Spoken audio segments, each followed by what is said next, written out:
अगर आपको gas, acidity या हार्ट बर्न, इसके अलावा इंडाइजेशन का मसला है तो ये वीडियो आपके लिए बहुत ही ज़्यादा फ़ायदेमंद होने वाली है। अच्छा दोस्तों, आज इस प्रोडक्ट के बारे में हम डिस्कस करने लगे हैं। उस प्रोडक्ट का नाम है ईसो कैप्सूल, जो कि मार्केट में 40 mg मैसर होता है। इसके अलावा 20 mg भी मार्केट में मैसर होता है और इसके अलावा इंजेक्शन फार्म में भी ये मौजूद होता है। अच्छा, ये जो है ना इंजेक्शन फार्म में भी होता है, कैप्सूल फार्म में भी होता है। इंजेक्शन फार्म में जो है ना इसकी सिर्फ 1 mg होती है, यानी 40 mg मौजूद होती है, जबकि कैप्सूल फार्म में इसकी 20 mg मौजूद होती है। इसके अलावा 40 mg भी मौजूद होती है।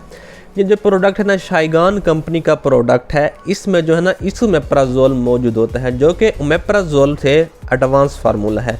यानी अगर आपको ओमेप्राजोल फार्मूला आपके मैदे पर असर करना छोड़ दे तो फिर डॉक्टर हजरात आपको रिकमेंड करते हैं कि आप ये कैप्सूल इस्तेमाल करें।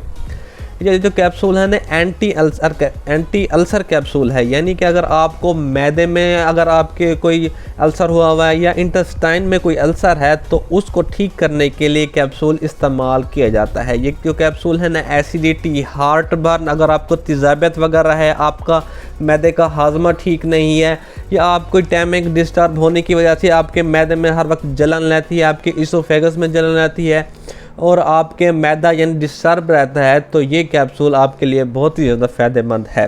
अच्छा दोस्तों, अक्सर हम देखते हैं कि डॉक्टर हजरात जो अपना नुस्खा लिखते हैं तो एंड में वो लिख देते हैं कि ओमेप्राजोल वगैरह लिख देते हैं, इसोमेप्राजोल लिख देते हैं या किसी मैदे का कोई और कैप्सूल लिख देते हैं।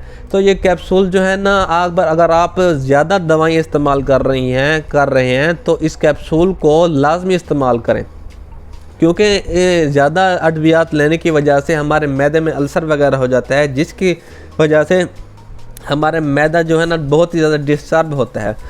तो उन तमाम चीज़ों को ठीक करने के लिए कैप्सूल इस्तेमाल करें। अच्छा, ये जो कैप्सूल है ना, आपने डेली एक कैप्सूल सुबह निहार मुँह लेना है, यानी कि नाश्ता करने से आधा घंटा पहले लेना है। इसको खाना खाने के बाद भी ले सकते हैं, लेकिन बेहतर ये है कि आप इसको खाना खाने से पहले लें, क्योंकि आप इसको लेने से आपका जो है ना हाजमा ठीक होगा और आपका निज़ाम इंहज़ाम जो है ना वह बेहतर होगा। इस कैप्सूल के कोई ज़्यादा साइड इफ़ेक्ट वगैरह नहीं है। इस कैप्सूल को आपने ऐसे ही इस्तेमाल नहीं करना, यानी कि आपने डॉक्टर की रिकमेंडेशन के मुताबिक इसको इस्तेमाल करना है। इसका एक्सेस इस्तेमाल भी आपको बहुत ज़्यादा नुकसान दे सकता है।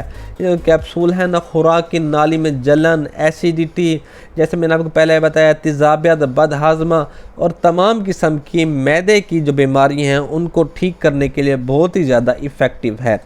उम्मीद करता हूं कि आपको तमाम तार मालूमात इस कैप्सूल के बारे में पता चल गई होगी। और हमारी वीडियो पसंद आई हो तो हमारे चैनल को लाजमी सब्सक्राइब कर दें, बेल आइकन को प्रेस कर दें, इसके साथ साथ लाइक के बटन को लाजमी प्रेस कर दें। ऐसे करने से आपके कोई पैसे नहीं लगते, लेकिन ऐसे करने से हमारी तमाम लेटेस्ट और इन्फॉर्मेटिव वीडियोज़ अब तक बआसानी पहुँचती रहती हैं। शुक्रिया।